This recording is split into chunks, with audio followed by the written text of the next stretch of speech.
Olá, bom dia a todos e a todas. Meu nome é Gaspar Silva e estamos aqui para continuarmos o nosso papo de quê? O nosso papo sobre dependência química. Hoje nós vamos nos direcionar para o tabagismo.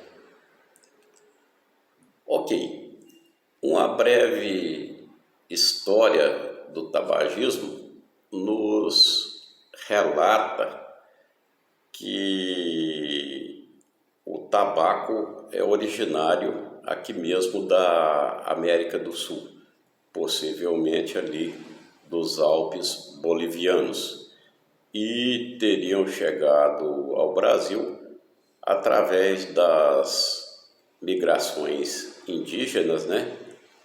Considerando que é estimado que o tabaco seja utilizado por aqui pelos índios, né?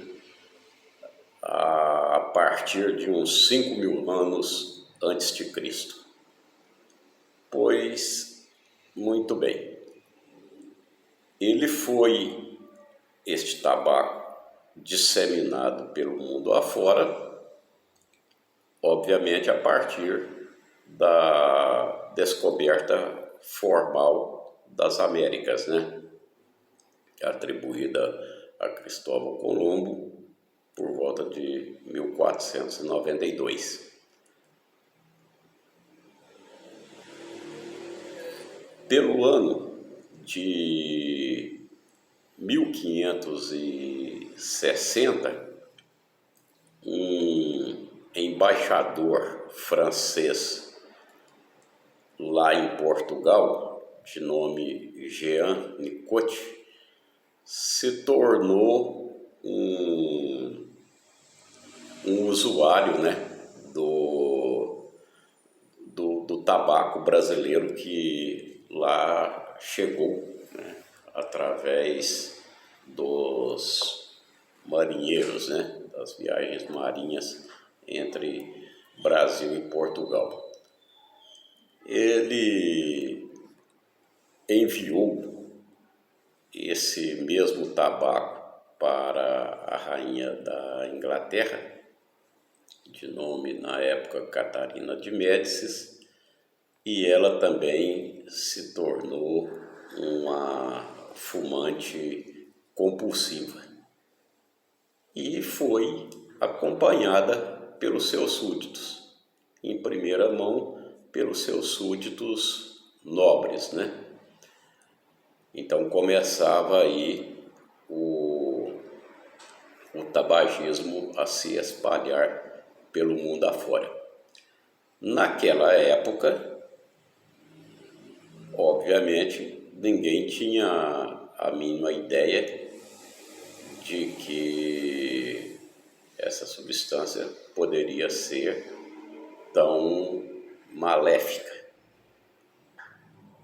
Isso só veio a acontecer de uma maneira mais evidente com a descoberta do raio-x, final do século XIX, começo do século XX. Uma história também curiosa a respeito do raio-x, né?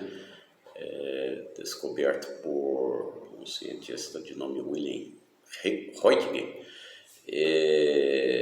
Esse raio-x foi mais desenvolvido por um outro casal de cientistas, o casal Curie, franceses também. O casal Curie deu continuidade às experiências com o raio-x, né, tornando possível para o uso médico, né? Esse casal também tem uma história curiosa. O marido Fourier, né? Ele veio a falecer num dos primeiros acidentes de trânsito. Naquela época começava a aparecer os primeiros automóveis, né? E um automóvel desgovernado o impressou contra uma parede, causando-lhe o óbito. A sua esposa, Marie Fourier, jurou ao marido que daria prosseguimento às experiências que eles faziam em conjunto, e assim o fez, né? Ela continuou e propiciou, né, o uso médico do raio-x para toda a medicina, né, o que ocorre até os dias de hoje, tendo se tornado uma ferramenta barata e extremamente útil para os médicos. Aí sim, os médicos puderam observar, né, que o tabaco fazia mal, né, era maléfico, e também isto ia ocorrendo de uma forma progressiva. Soaram então os primeiros alertas, inicialmente no meio médico, e posteriormente isso foi levado às autoridades, considerando que os cientistas concluíram que os malefícios eram muito altos, muito problemáticos, né, e de muito alto custo também. Mas, a estas alturas do campeonato, digamos assim, a indústria do tabagismo já estava instalada. Ela começou a se impulsionar com a Revolução Industrial, já por volta de 1750, né? E no início do século XX ela estava perfeitamente instalada e auferindo altos lucros, portanto, gerando altos interesses econômicos no seio da própria sociedade. Aqui, em 1918, se instalou a Souza Cruz, né?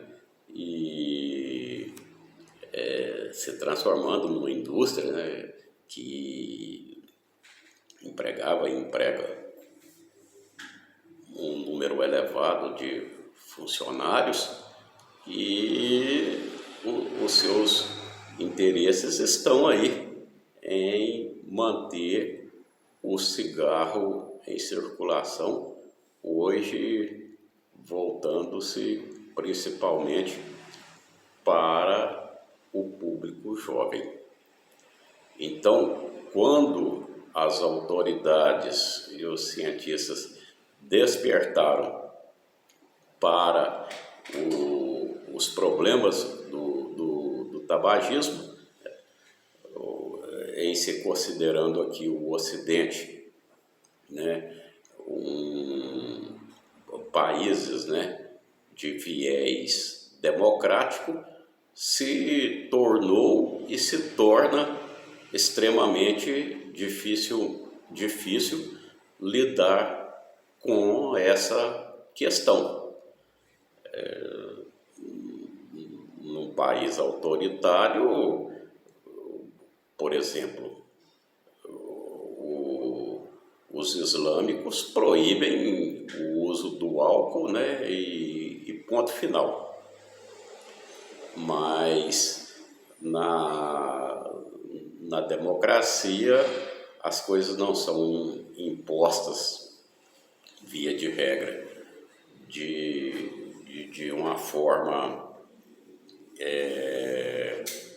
autoritária, de cima para baixo, envolve aí uma série de discussões e essa indústria já perfeitamente instalada, com o seu lobby formado no sentido de defender os seus interesses, e estamos aí diante de mais uma dependência química a ser encarada pela sociedade, pela medicina, né, pelas autoridades, desculpem, de uma forma geral.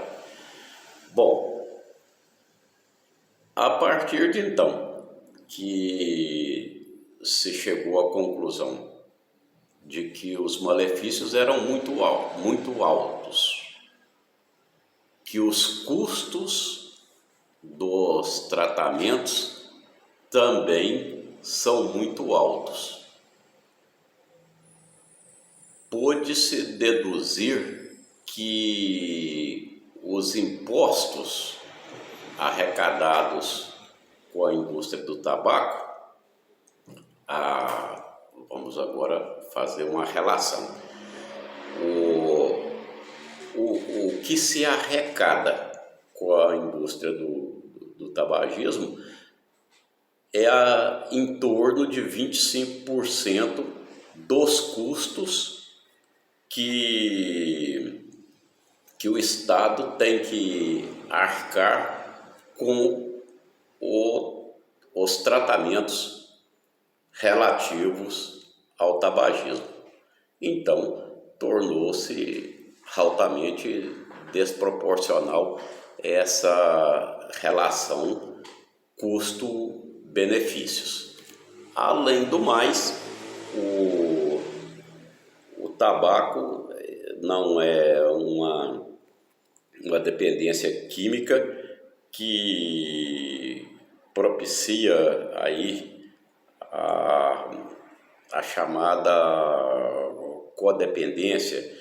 Ele normalmente não traz consigo a questão da agressividade durante o seu uso, né?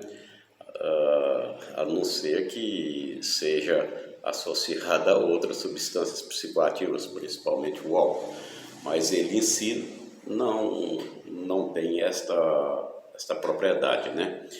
A nicotina, né? Então estamos lembrando lá do embaixador Jean Nicot, né? Lá em 1560. A nicotina é a substância psicoativa que vai produzir a dependência, né? Vai agir no sistema nervoso central, produzindo a dependência, principalmente devido à sua associação com a dopamina. Daí o fumante, o paciente, terá a sensação de que o cigarro, o tabaco, lhe ocasiona prazer. E a partir do momento em que esta dependência química se encontra instalada, torna-se também muito difícil de lidar com ela, assim como é difícil lidar com a dependência química de uma forma genérica. As primeiras providências no sentido de conter o tabaco por parte das autoridades vieram de nações europeias que começaram a proibir. A França,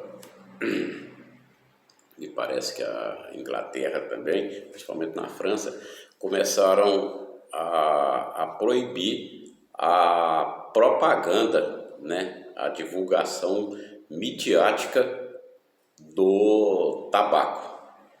Eu me lembro, quando jovem ainda, né, ligado às corridas automobilísticas, um problema envolvendo carros de corridas que continham propaganda de cigarro, e a corrida era na França, e eles não permitiram que esses carros entrassem com as propagandas. Eles queriam entrar a si mesmo e foram informados pelas autoridades francesas de que os carros seriam apreendidos se entrassem naquele país portando propaganda de cigarro.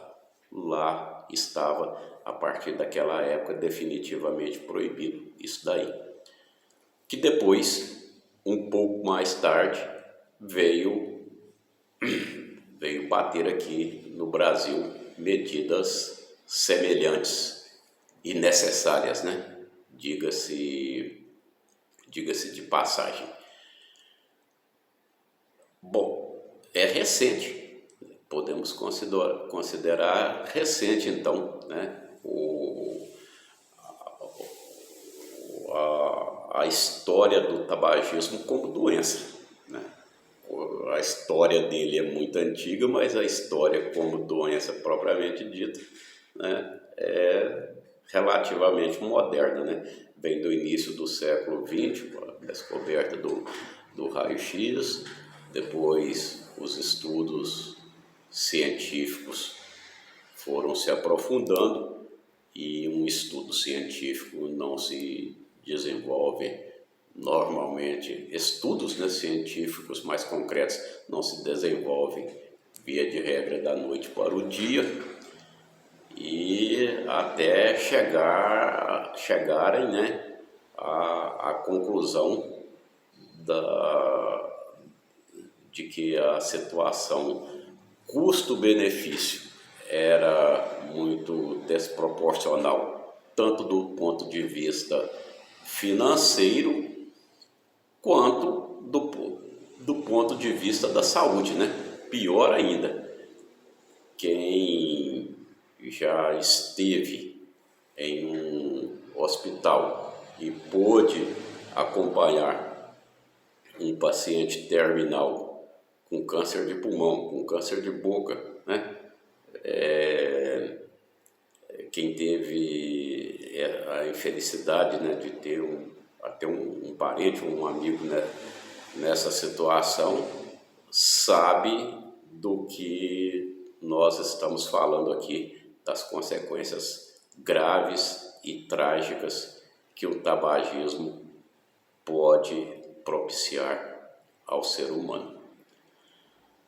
Bom, aí começaram também algumas medidas, né, procurarem algumas medidas no sentido de conter o tabagismo, visto que o lobby da indústria do tabaco permitiu que ele continuasse aqui, né, no Brasil e no mundo, né, de uma forma, via de regra, legalizado. O tabaco é um produto legalizado que é vendido hoje, em se falando no Brasil, é vendido livremente, né? Nós temos aí alguma limitação hoje no sentido da propaganda, né? E em contrapartida, a indústria do tabaco procura atacar entre aspas, né?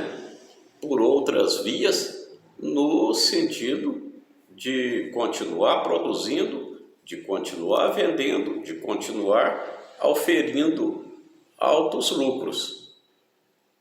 Hoje inventam cigarros com vários sabores, né? Sabor de menta, sabor de chocolate, aparece aí o narguilé, aparecem os cigarros eletrônicos, que está para ser decidido se legaliza ou se não legaliza no país. E dessa forma, a indústria tabagista procura incutir, principalmente no público jovem, né? E isso tem tido uma expansão alta no público jovem e feminino, que é possível se utilizar do tabaco sem ter altos prejuízos, o que não é verdade.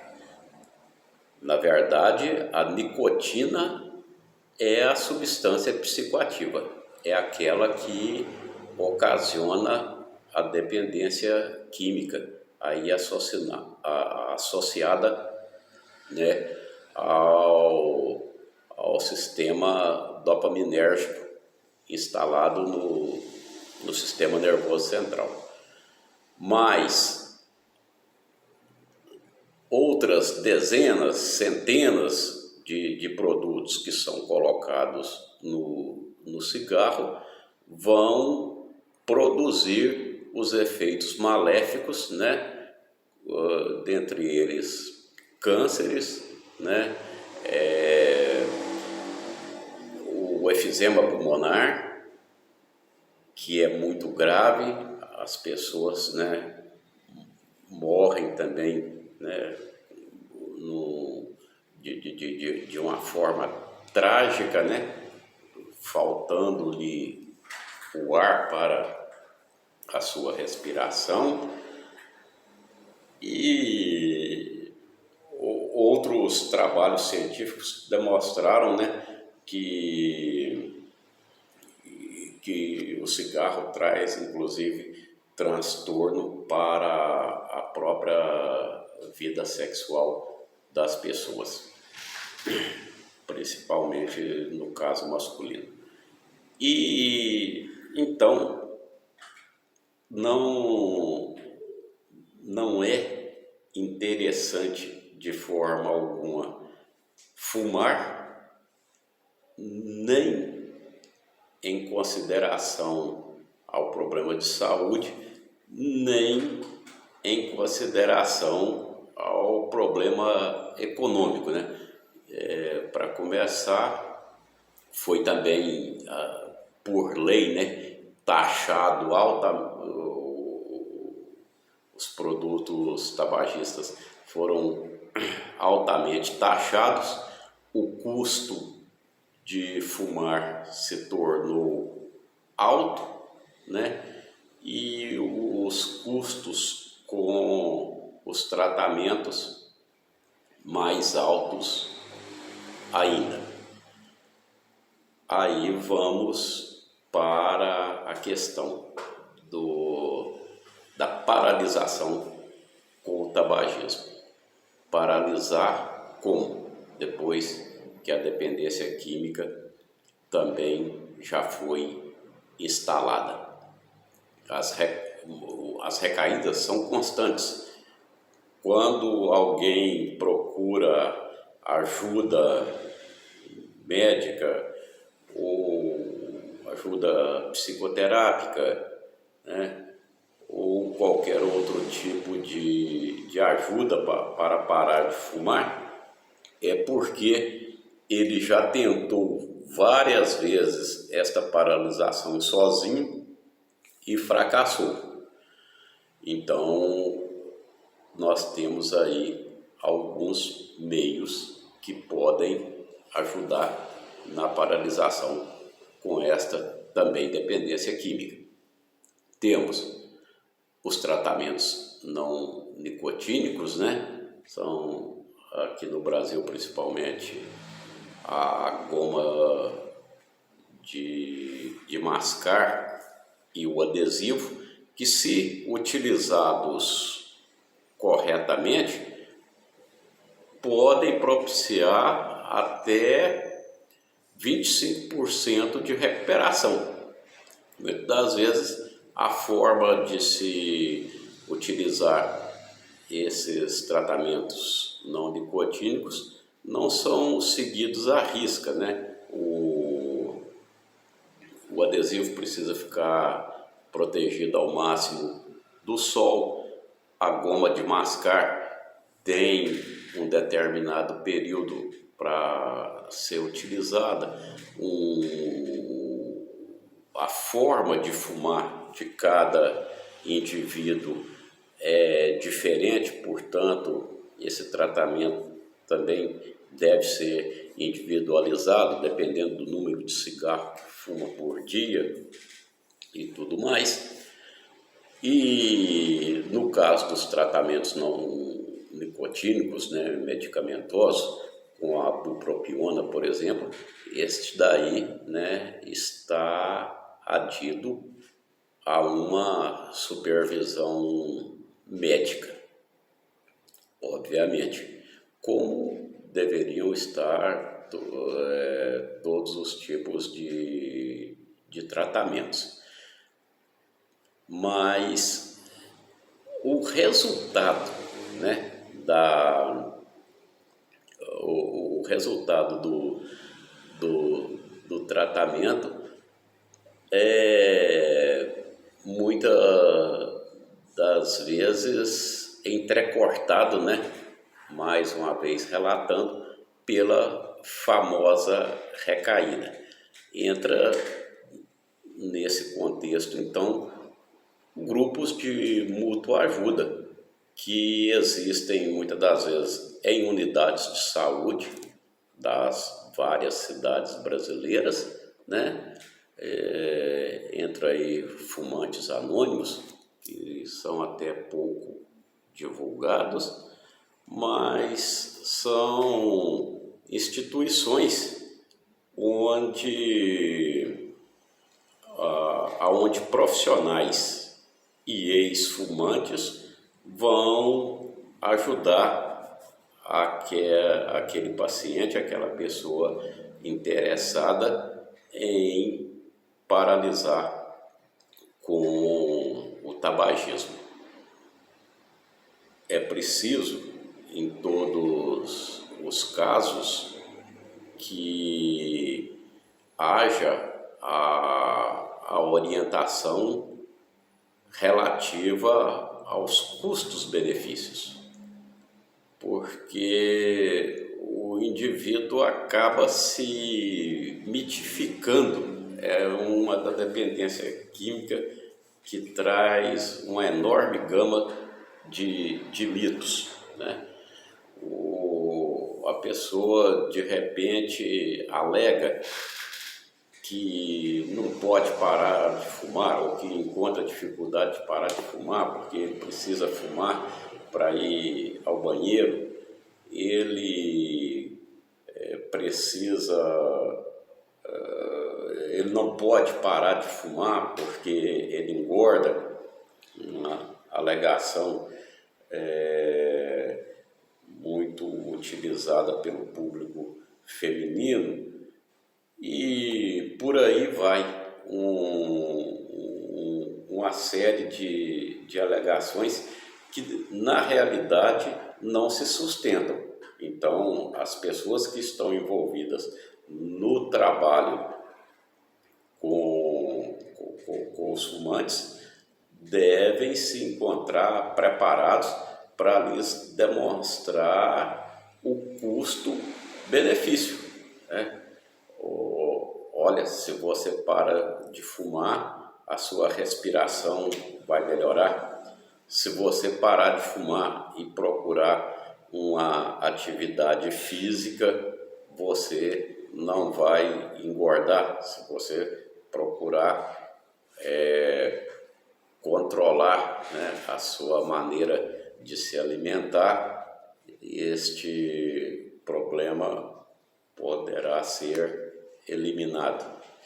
Então, são vários os meios que podem propiciar a paralisação do tabagismo, mas é preciso também considerar essa doença como uma doença multifatorial e, como tal, ela também ser abordada.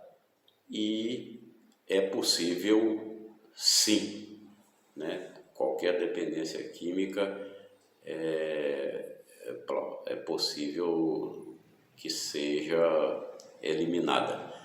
Nós temos aí, né, apenas que manter em mente que as ferramentas estão aí disponíveis, que elas devem ser utilizadas preferencialmente de forma concomitante e no caso do tabagismo, estarmos preparados para as famosas recaídas e propícios a iniciar o processo novamente até que se chegue a um resultado definitivamente positivo. Então, eu vou ficando por aqui, agradecendo a todos e a todas, né? E solicitando mais uma vez que se inscrevam no nosso canal, dê lá o seu like, para que isso possa nos propiciar continuarmos voltando e discutindo aqui a dependência química, né, de uma maneira informal aqui no nosso Papo de Gui. Um bom dia a todos e muito obrigado.